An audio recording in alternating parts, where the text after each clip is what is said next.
Hey everyone, my name is Courtney Myers. I'm an oil painter, and one of the biggest focuses in my work is painting light. There's something so special about painting light that actually feels like it's glowing, and I think that dramatic lighting is one of the biggest factors when it comes to creating moody, atmospheric pieces. But painting light can also be something that's very frustrating and even intimidating. So in this video, I want to break down how I approach light as a whole. My first tip is that light is never just one color. I think a really common approach to painting light is to choose one color and then just trying to blend that into the background and all of the surrounding colors. But when you break it down, there's so much more happening. If you try to create a transition by blending two very different colors together, your transition can start to look dull and even muddy. So instead, I like to build out a full series of transition colors, and this will help everything blend smoothly while maintaining vibrancy.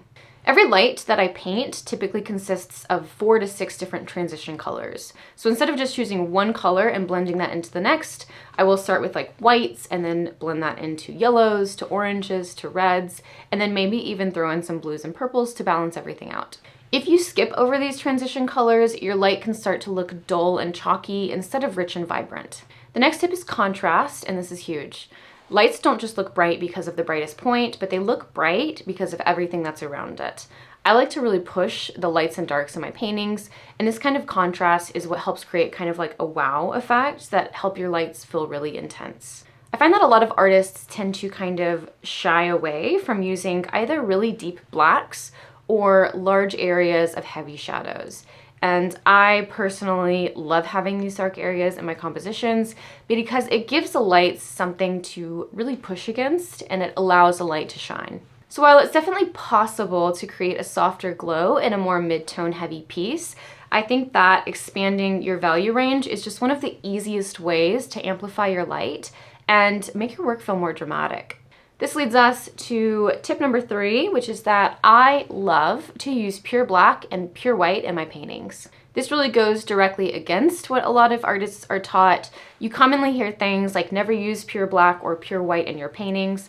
And to be honest, I don't like this rule. I don't follow this rule. And I really think everything comes down to intentionality. A touch of pure white in the right spot can make a highlight feel like it's glowing, and pure black, as we previously discussed, can help everything feel more intense. So really it's not about avoiding these two colors altogether, it's really about knowing where they'll make the most impact. With that being said, if your goal is true hyperrealism, then these are actually very good rules to follow.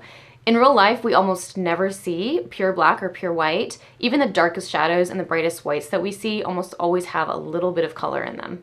Although I do get a lot of comments calling my work hyper-realistic, I don't think of myself as a hyper-realistic artist. In fact, I more so think of my work as exaggerated realism, as I call it, because I really love to push both color and light far beyond what is naturalistic. But if you don't want to use pure white as the brightest part of your light, do not worry, I have another tip for you, and that is tinting your white with a little bit of a complementary color. Complementary colors are colors that sit directly opposite to each other on the color wheel. When mixed together, they neutralize each other. For example, how somebody who has blonde hair, who might have a little bit of a yellow tint to their hair, will use a purple shampoo to help neutralize some of that yellow. But when these colors are just placed side by side, it creates contrast that helps both colors feel more intense. If I'm painting a light that gives off a yellow glow, sometimes I will very, very subtly tint the brightest part of that light with a little bit of violet.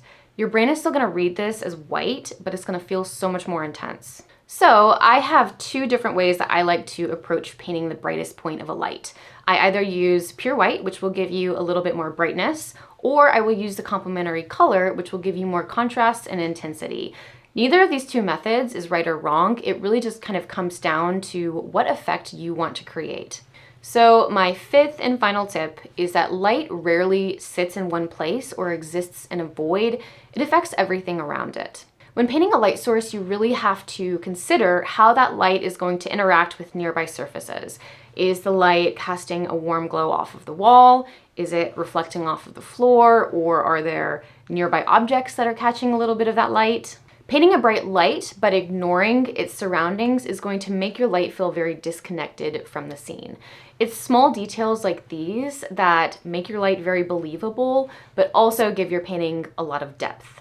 So those are some of the main things that I like to focus on when painting light, but like anything else in art, it's all gonna come down to practice. So the more that you paint and the more that you experiment, the more you're going to develop your own approach and really just figure out what works best for you personally. These are just some things that I have learned over time and that I have found have really made a big difference in my own work. If you have any questions, feel free to leave them in the comments, and thank you so much for watching.